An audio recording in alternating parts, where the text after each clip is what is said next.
When watercraft manufacturers invite the press for a preview of the following year's new models, it inevitably takes place in a beautiful location.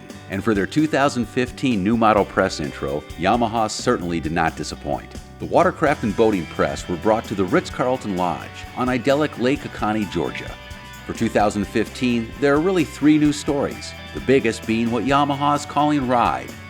Ride stands for Revolutionary Intuitive Driving Experience.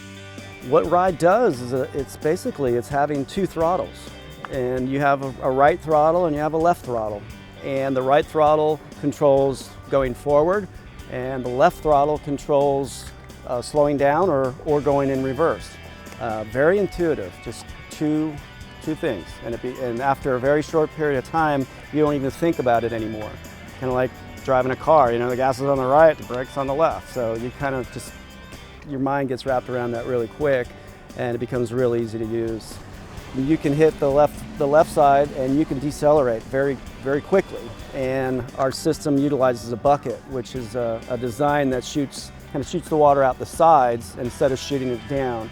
So the attitude or the trim level of the watercraft stays very neutral when you're using the deceleration part of that feature. Other than that, it's just the docking. It's so simple. The round boats coming in, slowing down, going into reverse, let go, it goes into neutral. It's all just, it thinks for you. So it's for us at Yamaha, it's probably one of the biggest features we've come out with in quite a while.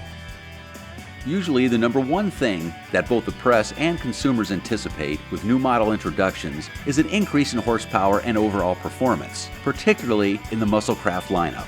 And while Yamaha didn't make any changes to their already quite muscular SVHO engines and drivelines, they did increase performance in both the FZ and FX SVHO models with the introduction of the new lighter weight Nano XL2 hull, resulting in weight savings of 35 pounds in the FZ and 46 pounds in the FX SVHO. We've been working with sheet molded compound. It's fiberglass, it's resin, and it's filler. The filler is what we've been really developing to reduce the weight on. We are now introducing a material called Nano XL2, so second generation of Nano XL.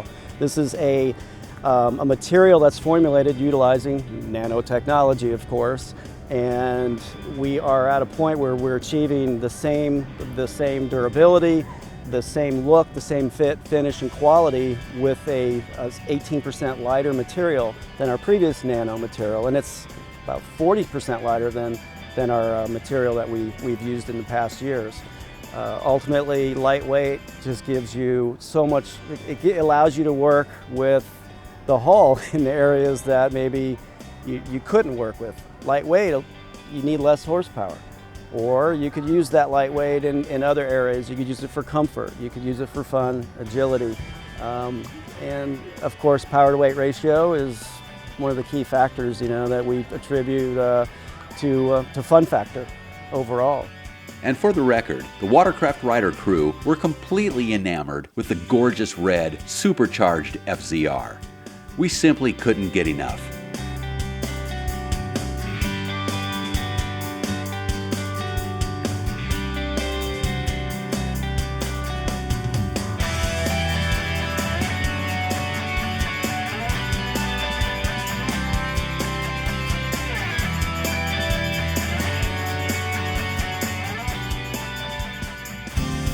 Without a doubt, the question on everyone's mind was if Yamaha was going to introduce a new model to compete with Sea-Doo's new low-cost and very popular Spark. The answer is yes and no. Yamaha is introducing an essentially new model with a complete redesign of their former entry-level and best-selling VX series, featuring a long list of improvements, including the new ride system as well as cruise assist, and perhaps most importantly, a completely redesigned hull. Hull design and hull development has been something it's ongoing for the last 20 years, and we continue to improve. Each time we come up with a new hull, you develop, you got to stop at some point because it's got to go to production, but you always have some idea of what you might have wanted to do to develop it and improve it even further. This year, for 2015, we've come out with an all-new platform, the VX series, which is probably the best hull I think I've ever I've ever been a part of development on. It is a little bit of everything, and that's the hard part. You can make a hull fast, but then it might not handle. You can make it accelerate well, but then it might not be fast enough. The handling on the new VX series and the comfort and stability and agility. You get all these words that kind of almost contradict each other, but that's the trick of getting a hull that really is truly a great hull, is just the perfect balance of all those characters, and the VX series certainly is delivering. This rework moves the new VX series upline, allowing Yamaha to introduce their answer to the Spark by offering the former VX, a full-size watercraft offering more features than the base Spark, as the new lower-priced V series. The V1 series for us is just a really solid boat, solid choice, 3-passenger capacity, and good performance overall, very stable, very predictable. And you can tow tubes and you can tow wakeboarders. You can do everything on it. I mean, it is our VX that we introduced in 2005. A full-size watercraft. It gives you the Yamaha quality, the stability, the comfort. What we're doing with the V1 series is we're holding a price point at the lower end with a really high-value product. It's the proven VX that's been the #1 selling watercraft for 10 years. And every year it's #1. So we're keeping that in the lineup right now. So it's going to be a really popular boat for us in 15. Over the last 20 years, each hull we come out with maybe a new design every 2 or 3 or 4 years, and they just get better and better and better.